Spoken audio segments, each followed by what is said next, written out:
Hey, I'm Allison from Learning at the Primary Pond. I'm a literacy specialist, and in this video, I'm going to explain if and how high frequency words fit into your phonics instruction. Before we dive in, if you haven't subscribed to my channel yet, make sure to do that now, and then also hit the little bell so that you don't miss out whenever I post a new video about teaching literacy in K2.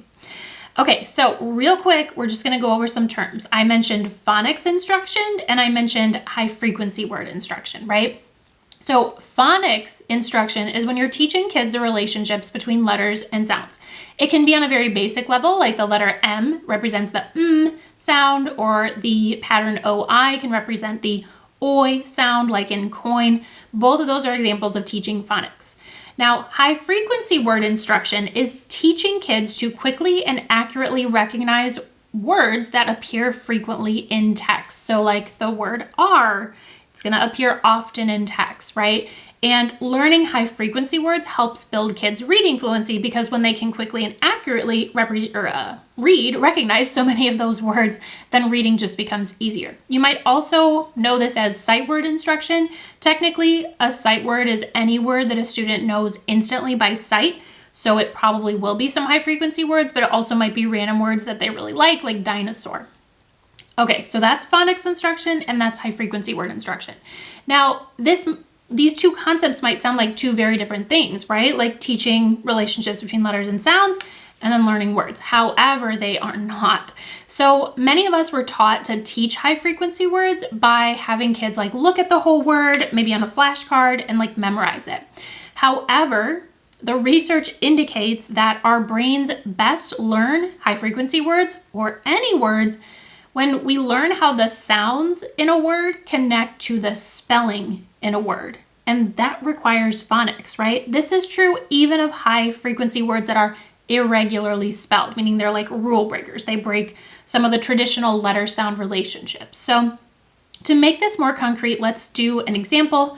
Let's say that I want to teach my kids the word some. I might have an example sentence written on the board, or I might just say something out loud like, some of you are wearing red and some of you are wearing blue. We're going to learn the word some today. Say some, okay?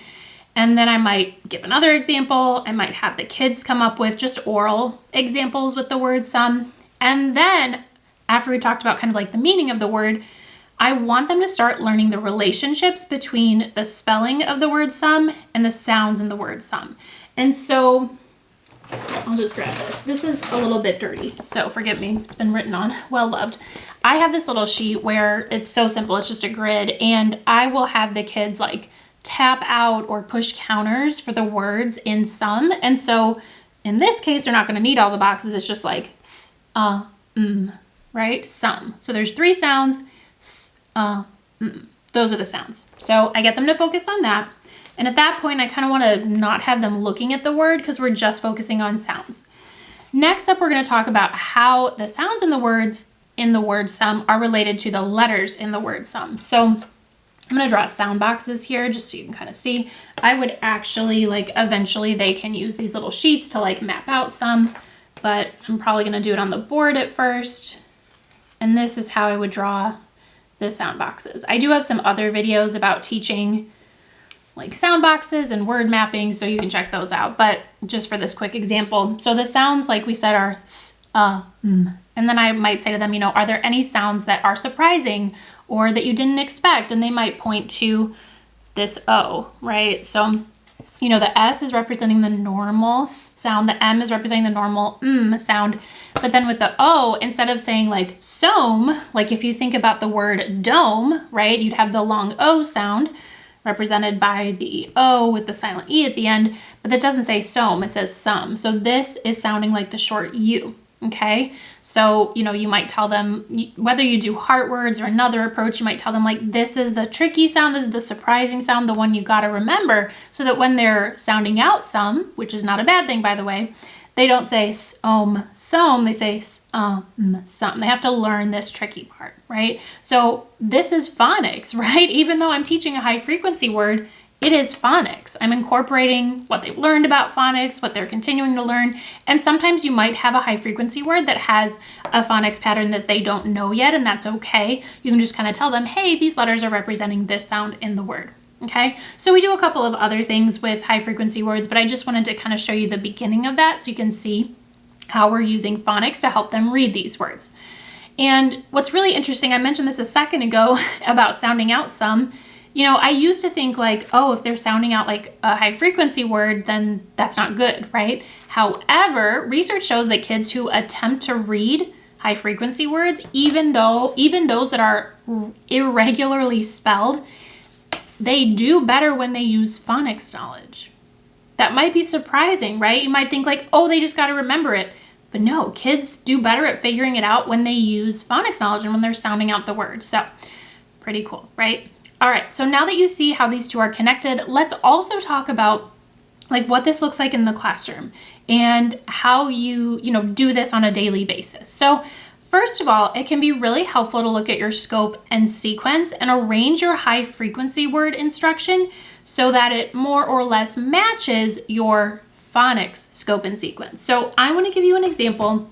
This binder that I have here is from Sounds to Spelling, my phonics program. It's the first grade version. And so I'm looking here at the scope and sequence. It's by unit, but I've got it for the whole year.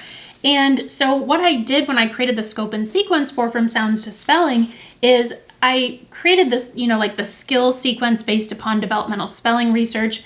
But then when I was choosing what weeks to work on which high frequency words with the students, I kind of matched that to the phonics skills. So for example, in week 7, they're working on the digraph CK. So a high frequency word that we focus on is back.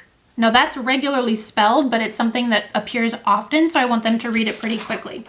Or like when we're working in week 12 on final blends with S, one of the words that we work on is first because it has the final blend with S at the end, right? ST.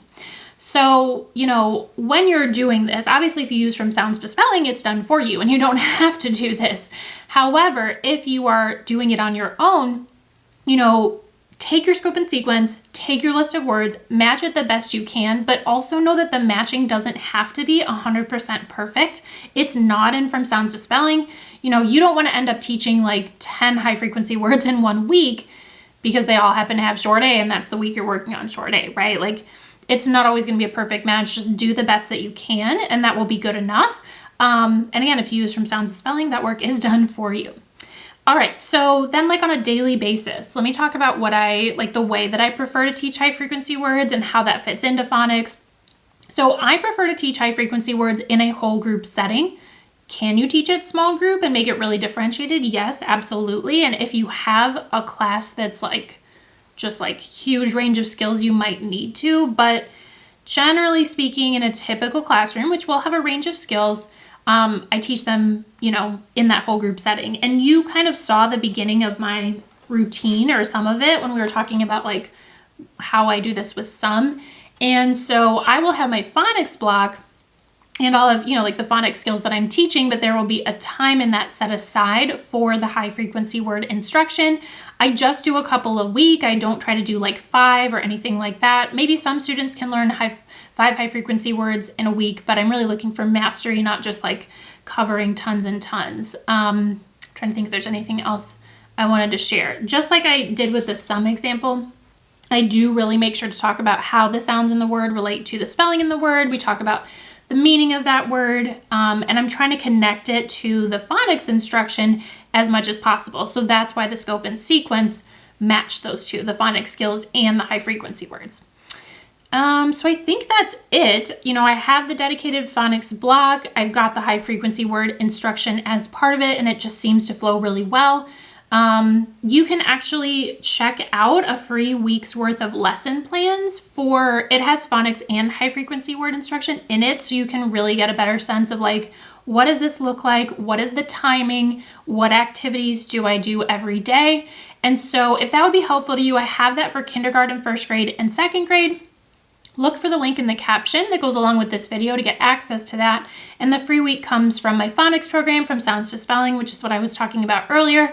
That provides complete phonics and high frequency word instruction and spelling for kindergarten, first grade, and second grade. So make sure to look for the link so that you can see what this looks like on a daily basis. Thanks so much for watching. I hope this was helpful. Don't forget to hit the like button, subscribe, and I will see you in my next video.